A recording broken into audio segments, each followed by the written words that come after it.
Hello दोस्तों, मैं हूं ब्रांचेस। सभी का स्वागत करता हूं कि टॉप वेल के बिल्कुल फ्रेश वीडियो के अंदर। तो जैसे कि लास्ट टाइम हमने बात करी थी बिटकॉइन के बारे में, कल की वीडियो में मैंने आपको सारी डिटेल्स बताई थी। बियरिश डाइवर्सन ने थोड़ा सा बेटर प्ले आउट करा है, लेकिन इतना ज़्यादा मोमेंटम नहीं आया था एंड कहीं ना कहीं मार्केट इस टाइम पे वापस एक्यूमुलेट होना स्टार्ट हो गया है। हालांकि मिड टर्म में आपको बता चुका हूँ कि मार्केट इस जगह कंसोलिडेट हो सकता है एंड फिर हमें कोई भी ब्रेकआउट मिलता है तो मार्केट 60,000 को टेस्ट करने यहाँ पे जा सकता है। अभी इसमें कोई ज़्यादा चेंजेस नहीं है, जितना कल चीज़ें हम लोगों ने देखी थी बस उतनी ही है और उसके अकॉर्डिंग मार्केट को ईएमए रिबन का एक अच्छा सपोर्ट भी मिला है 53,700 के आसपास में, जहाँ पे मार्केट बाउंस कर रहा है। करंटली यहाँ पे एक डबल बॉटम बन सकता है, डब्ल्यू पैटर्न आप इसे कह सकते हैं, जिसका ब्रेकआउट 55,400 के बाद होगा। और ये ब्रेकआउट अगर प्रॉपर्ली होता है, ऑलरेडी टारगेट हमारे पास है कि हम 60,000 तक बिटकॉइन को एक्सपेक्ट यहाँ पे कर सकते हैं। इसी के साथ बात करें तो मार्केट यहाँ पे बहुत ज़्यादा अच्छे से मूव कर सकता है, लेकिन 60,000 एक इंपॉर्टेंट एरिया होगा जो कि ब्रेक होना इसेंशियल है। और अगर कुछ गड़बड़ होती है, जैसे कि हमने कल बियरिश डाइवर्जेंस की भी यहाँ पे बात करी थी मार्केट में, तो यहाँ पर अगर बहुत ज़्यादा कुछ गिरावट आती है तो मैं आपको दो लेवल्स बता चुका हूँ। सबसे पहला है 52,800 और दूसरा लेवल है 50,500 के आसपास, जहाँ पे कि हमें इन दो लेवल्स पे बाइंग देखने को मिल सकती है। तो अभी आप ये भी कह सकते हैं कि कल वीकेंड है तो मे भी शायद हमें कोई पंप डंप देखने को मिल जाए, क्योंकि आजकल मार्केट थोड़ा सा वीकेंड पे एक्टिव ज़्यादा रहता है और वीक जो हमारा चलता है उसमें थोड़ा सा स्लो डाउन यहाँ पे हो जाता है। तो अब थोड़ा सा कॉशियस रहना, कल संडे। बाकी जब हम लाइव करेंगे तो और भी चीज़ों को डिस्कस यहाँ पे कर लेंगे। इंडिकेटर्स के अकॉर्डिंग बात करें तो 4 आवर में तो इतना कुछ खास चेंजेस नहीं है, मैकडी स्टिल बियरिश है। डेली के हिसाब से अगर आप बात करते हो तो आरएसआई 60 के ऊपर है एंड यहाँ पे बस मैकडी में जो हमें एक छोटी सी दिक्कत है वो है इसका बाइंग प्रेशर कम होने की, जो कि हमें हिस्टोग्राम्स में दिख रहा है। लेकिन अभी जो मैकडी का कर्व है वो स्टिल अपसाइड है, तो चांसेस हाई ही रहेंगे कि मार्केट इस लेवल को अगर सस्टेन कर रहा है 52,800 900 को, तो मार्केट 60,000 को आने वाले एक वीक या कह सकते हैं कि इस वाले 15 दिन के अंदर फिर यहाँ पे फिर मार्केट इसको टेस्ट कर लें। तो अभी करेंटली तो हम बुलिश रहेंगे, कुछ भी अगर चेंजेस होते हैं तो उसकी इंप्लीमेंटेशन हमें देखने को मिल जाएंगे, फिर उसके अकॉर्डिंग हम अपने बायस को मार्केट में चेंज यहाँ पे कर सकते हैं। डेली के अकॉर्डिंग अगर ईएमए रिबन की बात करें तो ये थोड़ा सा नीचे है, इसके लिए आप थोड़ा सा कंसर्न डेफिनेटली हो सकते हैं, बट मैं ऑलरेडी आपको दूसरा लेवल बता चुका हूँ कि वहाँ तक मार्केट को एक अच्छा खासा सपोर्ट देखने को मिल सकता है। तो अभी कहीं ना कहीं हम बुलिश ही रहेंगे और अगर एक बार 60,000 ब्रेक हो जाता है तो जो फाइनल वेव हम लोगों की जाने वाली वो इन्हीं कुछ 3 महीनों के अंदर फिर कंप्लीट भी यहाँ पे हो सकती है। बाकी अगर आप भी दोस्तों यहाँ पे टेक्निकल एनालिसिस को सीखना चाहते हैं इसी तरीके से डिटेल के अंदर, तो यहाँ पे आप ज्वाइन कर सकते हैं मेरी इस टेक्निकल एनालिसिस कोर्स के अंदर, जहाँ पे कि हम लोग डिस्कस करते हैं बेसिक्स से लेकर एडवांस तक कि कैसे आपको चार्ट को रीड करना है, कैसे एंट्री एग्जिट के लिए प्लानिंग्स बनानी है, कैसे आपको मनी मैनेजमेंट करना है। और ये चार्ट केवल आप क्रिप्टो के नहीं बल्कि फॉरेक्स, कमोडिटी, स्टॉक सभी के साथ में भी यहाँ पे सीख सकते हैं। इस कोर्स की अधिक जानकारी के लिए आप डायरेक्टली मुझसे कॉन्टैक्ट कर सकते हैं मेरी इस ईमेल ID pixelsnapshot@gmail.com के ऊपर, या फिर आप डायरेक्टली मुझसे कॉन्टैक्ट कर सकते हैं मेरी इस टेलीग्राम ID @cryptoval के ऊपर। इन दोनों के अलावा मेरा कोई और एड्रेस यहाँ पे नहीं है। चलिए दोस्तों, वापस आते हैं अपने चार्ट के ऊपर। बिटकॉइन की हम लोग बात कर ही रहे थे, सीएमई चार्ट की भी बात कर लेते हैं। तो यहाँ पर अभी तो बेसिकली बंद हो गया है, अब मंडे को खुलेगा तो हमें उसके हिसाब से गैप अगर कोई बनेगी तो पता पड़ जाएगा, और जो भी मेन आपका मार्केट है उसके अकॉर्डिंग चीज़ें यहाँ पे देखने को मिल जाएंगी। यहीं पे बात करते हैं बिटकॉइन की डोमिनेंस के बारे में। डोमिनेंस थोड़ी सी फॉल करी है तो अल्ट्स के अंदर आपको रैली देखने को मिली होगी, बट कहीं ना कहीं जो मैंने आपको कल लेवल बताया था 43.7 के आसपास का, वहाँ पे मार्केट होल्ड कर रहा है और इसके होल्ड करने से मार्केट कहीं ना कहीं यहाँ पे 49% को ईजिली टेस्ट कर सकता है। और ये जो टेस्टिंग का पीरियड होगा इसमें थोड़ी दिक्कत हो सकती है, क्योंकि बिटकॉइन की डोमिनेंस अगर खींचेगी तो जो बीटीसी पेयर वाले अल्ट्स हैं या फिर जो अल्ट कॉइन है वो थोड़ा सा पीछे की तरफ पुल बैक हो सकते हैं, तो आपको एक डिप एंट्री देखने के लिए मिल सकती है। वहीं पर अगर अल्ट कॉइन की मार्केट कैप की बात करें तो फाइनली इसने इसको ब्रेक कर लिया है, ऊपर सस्टेन करने की कोशिश कर रही है। और अगर यहाँ सस्टेन होकर ये ऊपर जाती है तो आप ये समझिए कि फिर बिटकॉइन की जो मार्केट कैप है या सॉरी जो डोमिनेंस है वो थोड़ा सा साइड में रहेगी एंड अल्ट कॉइन यहाँ पे थोड़ा सा रनअप लेंगे उस मिड ऑफ पीरियड के अंदर। तो ये भी पॉसिबल है कि कल बिटकॉइन में एकदम शूटअप हो जाए और वो 60,000 तक चले जाए संडे या फिर हम वीकेंड की वजह से या मंडे के आसपास, और उसके बाद फिर अल्ट जो है वो 3 से 4 दिन एक अच्छा परफॉर्मेंस यहाँ पे दे सकते हैं। हालांकि यहाँ पे एकदम अभी कंफर्म नहीं होगा कि आपको यहाँ पे एक रैली मिली जाएगी, बट कहीं ना कहीं ये जो लेवल है ये थोड़ा सा कॉशियस है। तो अगर यहाँ पे मार्केट रुक रहा है, डोमिनेंस रुक रही है और डोमिनेंस ऐसे इंक्रीज होती है तो अल्ट कॉइन के अंदर एक बेटर डील हमें देखने को मिल सकती है।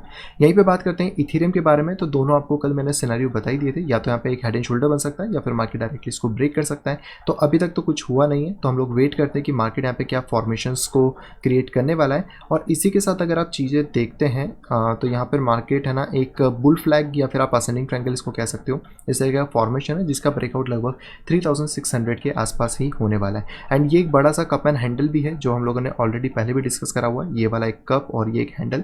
तो इसका ब्रेकआउट जो इमिनेंट हुआ है इसके अकॉर्डिंग मार्केट $10,000 तक आगे की तरफ मोमेंटम यहाँ पे दे सकता है। तो थोड़ा सा इथेरियम पे भी आपको यहाँ पे ध्यान देके चलना पड़ेगा। वहीं पे हम लोग बात कर लेते हैं इसके ईएमए रिबन के अकॉर्डिंग। तो ईएमए रिबन इस पॉइंट के आसपास की बात करें तो यहाँ पर होल्ड कर रहा है 3500, जो कि बेटर है। वर्स्ट सिनेरियो में नीचे आता है तो 3300 हमें एक सिनेरियो मिल जाएगा जिसमें कि हमने ऑलरेडी इस वाले शोल्डर के लिए पहले से प्लानिंग कर रखी कि अगर कोई बिग डिप आता है तो हम लोग इस शोल्डर के अकॉर्डिंग भी मार्केट को ट्रेड कर सकते हैं, जहाँ पे कि हम 2 एंट्रीज को डाल के चल सकते हैं और आने वाले टाइम में मार्केट 4300 को हिट यहाँ पे कर सकता है। यहीं पे इंडिकेटर्स की बात करें तो अभी फिलहाल में तो थोड़े से बियरिश दिख रहे हैं, बाकी अगर चेंजेस होते हैं प्राइजेस के अंदर या फिर ब्रेकआउट मिलता है बिटकॉइन के साथ तो इथेरियम के अंदर भी आपको एक लेवल देखने को मिल जाएगा। यहीं पे बात करते हैं हम लोग इथेरियम के चार्ट के बारे में। सीएमई वाला फिलहाल में ये तो बंद हो गया, लेकिन करंटली अगर देखा जाए तो मैंने जो आपको फॉलिंग वेज के बारे में बताया था उसकी हाइट ऑलमोस्ट 4000 के आसपास है, तो ये कंप्लीट होना चाहिए। यहाँ पे जो करेक्शन है ये आई थिंक कि इसके ऊपर ही होल्ड हो जाएगा 3600 के, और इसके बाद मार्केट फिर यहाँ से मोमेंटम दे सकता है 4000 तक। एंड वर्स्ट सिनेरियो में मैं आपको बता ही चुका हूँ कि मार्केट का शोल्डर, हेड और शोल्डर बनने के चांसेस भी फिर बढ़ सकते हैं आने वाले फ्यूचर के अंदर। नेक्स्ट यहाँ पे बात करते हैं लाइटकॉइन के बारे में। लाइटकॉइन थोड़ा सा स्ट्रॉन्ग हमें देखने को मिल रहा है इस पॉइंट पे, और साथ ही साथ आप यहाँ पे देखेंगे तो आपको एक फॉलिंग वैसा भी बनता हुआ यहाँ पे मिल जाएगा। और इसके ब्रेकआउट के बाद अगर बात करें तो शॉर्ट टर्म टारगेट 194 है, जो मैंने आपको कल की वीडियो में भी बताया था, तो अभी आप इसको लेके चल सकते हैं। एंट्री अगर हमें 175 पे मिल जाए बहुत अच्छी बात है, या फिर ब्रेकआउट पे मिलती है तो दोनों ही केसेस में हम अपने लिए अभी लॉन्ग की पोजीशन की तरफ ही ज़्यादा फोकस यहाँ पे करेंगे। इंडिकेटर्स में अभी ज़्यादा चेंजेस हुए नहीं है, बट आई थिंक कि RSI आपको थोड़ा सा मोमेंटम दे सकता है, क्योंकि कहीं ना कहीं ये ब्रेक करने की कोशिश करी है इसने, और अगर प्रॉपरली 60 के ऊपर जाता है तो यहाँ पर आपको मार्केट के अंदर एक शॉर्ट टर्म में एक अच्छा ट्रेड देखने को मिल सकता है। नेक्स्ट यहाँ पे बात करते हैं चेन लिंक के बारे में। चेन लिंक भी सपोर्ट को बहुत टाइम से होल्ड कर रहा है, और अगर ये प्रॉपर्ली होल्ड कर पाता है तो शॉर्ट टर्म टारगेट $30 तक रहने वाला है, जिस पे कि आप फोकस करके चल सकते हैं। नेक्स्ट पे बात करते हैं बाइनेंस कॉइन के बारे में। तो जो कल जैसे मैंने आपको बताया था कि इसमें 2 पॉसिबिलिटीज हैं, या तो मार्केट इसको रिस्पेक्ट कर सकता है या फिर इस सपोर्ट तक नीचे आ सकता है। आप चाहें तो इस लाइन को थोड़ा आगे पीछे कर सकते हैं अकॉर्डिंग आपकी जो भी रिक्वायरमेंट है या फिर जो भी पॉइंट्स आपको मिल रहे हैं, लेकिन मार्केट के लिए इंपॉर्टेंट है $440 का ब्रेक करना, और ये ब्रेक जब होगा तभी हम लोग एक्सपेक्ट कर सकते हैं कि कहीं ना कहीं BNB कॉइन $610 को हिट यहाँ पे कर सकता है।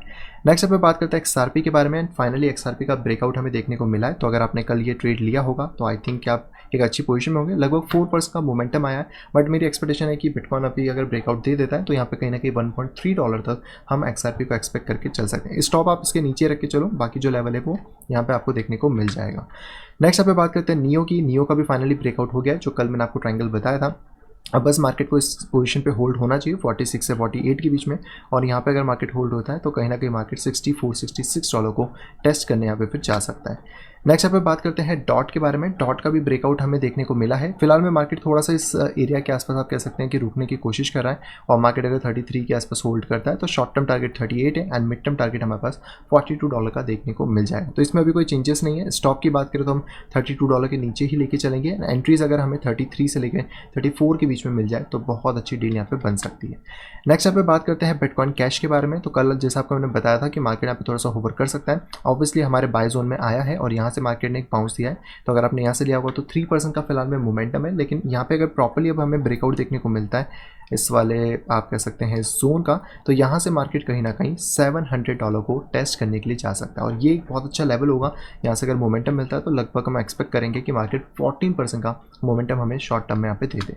नेक्स्ट यहाँ पे बात करते हैं सोल के बारे में। सोल फिलहाल में ब्रेक नहीं कर पाए। सोल ने कोशिश करी थी ब्रेकआउट करने की, वापस से मार्केट नीचे आए, लेकिन अभी के लिए सोल का जो फ्लोर है या फिर आप कह सकते हैं अच्छा सपोर्ट है वो है $150 से $152 का। इसको होल्ड करेगा तो कहीं ना कहीं मार्केट में हम $172 का एक्सपेक्ट कर सकते हैं। और कल जैसे मैंने आपको बताया था कि मार्केट ने हेड एंड शोल्डर बनाने की कोशिश कर रहा है, जिस दिन भी हमें 175 के ऊपर ब्रेकआउट देखने को मिलता है मार्केट कहीं ना कहीं 215 या फिर $240 को टेस्ट यहाँ पे कर सकता है। तो सोल के ऊपर आप थोड़ा ध्यान दे सकते हो, बट ये लेवल से अगर कोई भी रिजेक्शन मिलेगा देन इसमें कोई भी मतलब नहीं होगा, तो ब्रेकआउट के बिना इसमें मत जाइएगा। और अगर आप सपोर्ट से जा रहे हो तो यहाँ पे स्टॉप लॉस टाइट लगा के रखना, क्योंकि अगर कुछ गड़बड़ होती है तो एक छोटे से नुकसान में निकलना ज़्यादा बेटर है एज़ कम्पेयर कि हमें बड़ा नुकसान यहाँ पे हो जाए।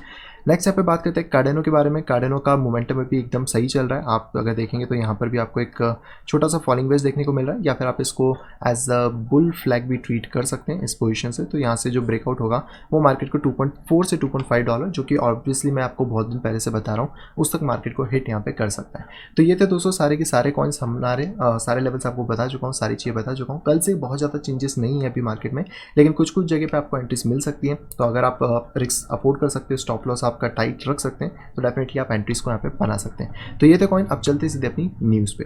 सबसे पहले यहाँ पे न्यूज़ आ रही है क्रिप्टो एक्सचेंज बाइनेंस की तरफ से, एंड फिर से रेगुलेटर के पंगे यहाँ पे स्टार्ट हो चुके हैं। अब यहाँ पे जो साउथ अफ्रीका है उसके अंदर यहाँ पे सर्विसेज को टर्मिनेट कर दिया गया। हालांकि 90 दिन का टाइम दिया है जिसमें कि आप अपने ट्रेड्स को वहाँ पे बंद कर सकते हैं, जो भी पर्सन है वो अपनी पोजीशन क्लोज कर सकते हैं, पैसे को विड्रॉल कर सकते हैं। लेकिन कहीं ना कहीं ये रिस्ट्रिक्शंस बहुत ज़्यादा दिक्कत देंगे। इंडिया में भी नहीं आए हैं, लेकिन इस चीज़ को समझ लीजिए कि अगर इंडिया में भी ऐसा कुछ आता है और बाइनेंस सडनली ये चीज़ें करेगा तो एक आपको शॉक यहाँ पे देखने को मिल सकता है। तो इस चीज़ के लिए आप ये चीज़ ध्यान रखें कि आपको जितना ट्रेड करना है उतना पैसा आप अपने एक्सचेंज के ऊपर रख सकते हैं। जितना आपके काम का नहीं है, मतलब जिसको या तो आप लॉन्ग टर्म होल्ड कर रहे हो या आप शॉर्ट टर्म भी होल्ड कर रहे हो, 15 दिन, 20 दिन, 1 महीना, 2 महीना, तो उसको आप सॉफ्टवेयर वॉलेट या हार्डवेयर वॉलेट में रख सकते हो। सॉफ्टवेयर वॉलेट भी अच्छे हैं, आप उनको यूज़ कर सकते हो अगर आप पैसा स्पेंड नहीं करना चाहते हो हार्डवेयर वॉलेट पे। और अगर आप हार्डवेयर वॉलेट को खरीद सकते हो तो इथरबिट इंडिया का एक ऑथराइज रिटेलर है। सभी की सभी आप कह सकते हैं जितने भी अभी तक यहाँ पे हमें प्रोडक्ट्स देखने को मिल जाते हैं, और उस पर अगर आप मेरा कोड क्रिप्टोवेल यूज़ करते हो तो 150 से 300 रुपीज़ तक का डिस्काउंट भी देखने को मिल जाएगा। मैं इंडिया से लेने के लिए इसलिए बोल रहा हूँ ताकि आप रिप्लेस आराम से कर सको और कोई अगर बग आता है तो वो प्रॉपर्ली आपको मिल सके। क्योंकि अगर आप इंटरनेशनल वेबसाइट से मंगाते हो तो बहुत सारे लोगों को बहुत सारी दिक्कत आती है, प्लस कस्टम ड्यूटी आपको हर बार पे करनी पड़ेगी, चाहे वो इंडिया के अंदर प्रोडक्ट आए या फिर इंडिया के बाहर वो प्रोडक्ट यहाँ पे जा सकता है। इस पर एक दिक्कत हुई थी एक और पर्सन को, उनको मैं कभी आपको बताऊंगा उनकी चैट्स में क्या इशू आया था, बट उनके बैटरी के इशू की वजह से अब उनका प्रोडक्ट चेंज करना और उन्होंने लेजर की वेबसाइट से मंगाया था, जिसमें ऑलरेडी वो 4000 की कस्टम ड्यूटी दे चुके हैं और वापस भेजने पे कस्टम ड्यूटी फिर लगेगी और नया प्रोडक्ट मंगाने पे फिर से यहाँ पे लगने वाली है। इसलिए मैंने कहा कि इंडिया से अगर आप लेते हैं तो आपको एटलीस्ट ये सारे खर्चों से आप बच जाओगे, थोड़ा सा आपको एडिशन और बेनिफिट यहाँ पे भी देखने को मिल जाएगा। अगली दोस्तों यहाँ पे खबर आ रही है गूगल की तरफ से। गूगल ने बेसिकली यहाँ पे पार्टनरशिप कर ली है पैक्ट के साथ, या फिर आप कह सकते हैं कि पैक्ट ने यहाँ पे पार्टनरशिप कर ली है गूगल के साथ। पैक्ट हम सभी को याद है कि 2019 में आई थिंक ये आया था, जहाँ पे कि सबसे पहले बिटकॉइन के लिए बहुत बड़ा एक इंस्टीट्यूशन मार्केट यहाँ पे खुला था, जिसके लिए हम सभी लोग बहुत एक्साइटेड थे। और अब इन्होंने यहाँ पे पार्टनरशिप करी है जिससे कि अब ये मिलियंस कस्टमर के पास यहाँ पे पहुंच सकते हैं। और इसका सबसे अच्छा फायदा ये मिलेगा कि यहाँ पर आप बाय सेल स्टोर कर पाएंगे सारी क्रिप्टो करेंसी को। एंड क्योंकि गूगल का इंटीग्रेशन है तो गूगल पे यहाँ पे काम करेगा, प्लस यहाँ पे बग का वीज़ा डेबिट कार्ड भी आएगा जो गूगल पे के साथ ही इंटीग्रेट यहाँ पे होने वाला है। तो इंस्टीट्यूशंस के लिए तो अब चीज़ें थी अब मिलियंस ऑफ लोगों के लिए भी यहाँ पे चीज़ें खुल जाएंगी। तो यहाँ पे क्रिप्टो के अंदर जब लोग बढ़ेंगे तो वॉल्यूम बढ़ेगा तो प्राइस बढ़ेगा, और प्राइस बढ़ेगा तो हम सब जो होल्ड करके बैठे हैं उनकी भी अप्रिसिएशन यहाँ पे हो सकती है। अगली दोस्तों यहाँ पे खबर आ रही है सतोशी के सिंबल को लेकर। इसको भी मैंने टेलीग्राम में डाला था, ट्विटर पर भी डाला था, फॉलो नहीं करा तो डेफिनेटली जाके करिएगा। तो यहाँ पे अब सतोशी के सिंबल के ऊपर बात चल रही है कि आखिरकार सतोशी का सिंबल कैसा यहाँ पे रखा जाए। हालांकि ये सिंबल अच्छा लगा, लेकिन थोड़ा सा अजीब सा भी यहाँ पे हमें देखने को मिल रहा है। हालांकि बहुत सारे डिस्कशन चल रहे हैं, आप यहाँ पे सिंबल्स देख सकते हैं, अलग अलग तरीके के हैं। तो आपका अगर कोई आइडिया हो तो आप भी डेफिनेटली ट्विटर पे शेयर करें सभी कम्युनिटी के साथ में, मे भी कोई एक अच्छा लोगो यहाँ पे फाइनलाइज हो जाए, और हो सकता है कि आपकी तरफ से वो लोगो यहाँ पे हो। तो फिलहाल में इस लोगों के यहाँ पे बात चल रही है, बहुत सारे लोग एग्री हैं, बहुत सारे लोग नहीं भी एग्री हैं, बट इसके अंदर बहुत सारी चीज़ें थी, जैसे कंप्यूटर का कोड, यूनिकोड, बहुत सारे इसके अंदर इंप्लीमेंटेशन थे, इसलिए इसको थोड़ा सा ज़्यादा प्रायोरिटी पे यहाँ पे लिया जा रहा है। बट इसके अलावा भी यहाँ पे और भी सिंबल्स हैं जो कि आप यहाँ पे देख सकते हैं।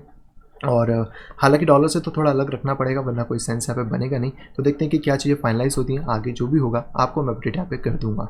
नेक्स्ट उससे यहाँ पे खबर आ रही है रशिया की तरफ से। रशिया का बेसिकली पार्लियामेंट अब यहाँ पे सोच रहा है कि क्रिप्टो करेंसी के ऊपर कुछ रेगुलेशंस जो रिस्ट्रिक्शंस है वो यहाँ पे लगाए जाएँ, जहाँ पे कि जो नॉन क्वालिफाइड क्रिप्टो इन्वेस्टर्स हैं एटलीस्ट उनके ऊपर। रशिया को बेसिकली यहाँ पे समझ नहीं आ रहा है, क्योंकि इनके जो लॉ मेकर है उनके लिए बहुत ज़्यादा कॉम्प्लिकेट हो रहा है कि किस तरह क्रिप्टो को रेगुलेट करा जाए, किस तरह किसको अलाउ करे, किसको नहीं करें। तो इनका बेसिकली हो सकता है कि प्राइवेट इन्वेस्टर के ऊपर एक रिस्ट्रिक्शन लगा दें।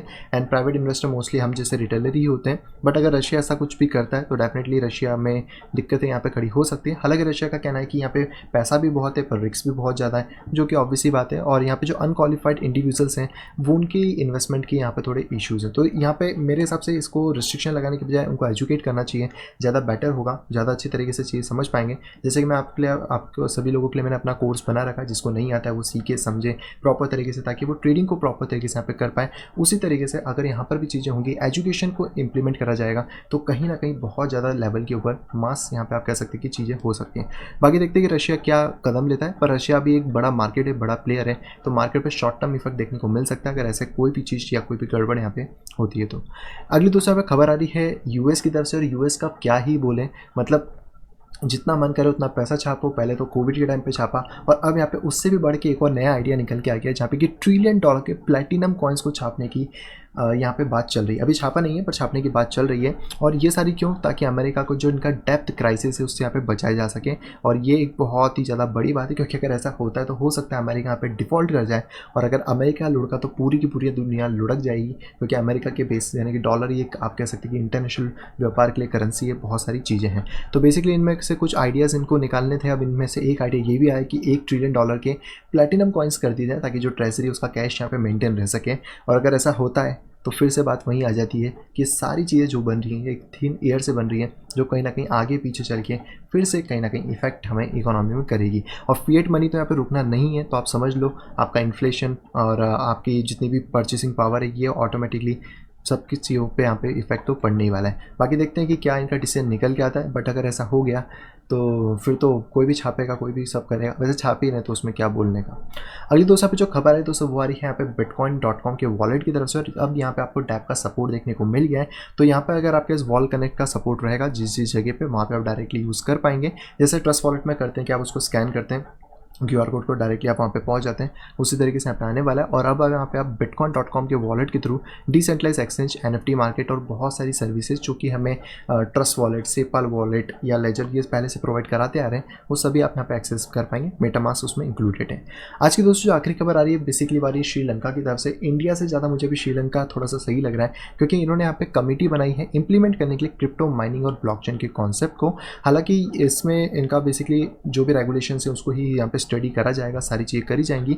बट कहीं ना कहीं यहाँ पे जो भी इंटीग्रेटेड सिस्टम होगा, चाहे वो डिजिटल बैंकिंग हो, ब्लॉकचेन हो, क्रिप्टो करेंसी हो, मिंटिंग हो, ये सारा कराएगा। यहाँ पे कह सकते हैं कि अलग अलग जो कंट्रीज़ हैं और इनके साथ जो इनिशिएटिव है दुबई, मलेशिया, फिलीपींस, ये सारे लेने वाले हैं, जहाँ पे कि प्रपोज करेंगे ऐसे सूटेबल फ्रेमवर्क जो कि श्रीलंका के लिए बेटर हो और कहीं ना कहीं इन पूरी की पूरी कह सकते हैं कि इंडस्ट्री का बेनिफिट यहाँ पे उठाया जा सके। हालांकि इंडिया में अभी क्या चल रहा है उस पर कोई भी क्लियरिटी नहीं है। बट अगर श्रीलंका इतने सारे इंप्लीमेंटेशन ले रहा है तो मेरे हिसाब से पूरे दुनिया में एक जैसा एक कह सकते हैं कि फ्रेमवर्क होना चाहिए, ताकि क्रिप्टो को एक ईजी वे के अंदर यूज़ यहाँ पे करा जा सके। बाकी आपका क्या कहना है आप कमेंट बॉक्स में आप बता सकते हैं। सो आई होप दोस्तों वीडियो को पसंद होगी। दोस्तों अगर वीडियो को पसंद तो प्लीज़ वीडियो को लाइक करेगा। दोस्तों अगर वीडियो पसंद है तो डिसलाइक करेगा। चैनल पर दोस्तों फर्स्ट में आए तो जाके तुरंत सब्सक्राइब का बटन दबाइए, साइड में दिए नोटिफिकेशन बेल को दबा के उनके ऊपर क्लिक करिए, ताकि आप रहने वाली सभी वीडियो की इन्फॉर्मेशन प्रॉपर टाइम पे पा सकें। तो मैं मिलता आपसे कुछ वीडियो के साथ, तब तक have a great day and bye bye.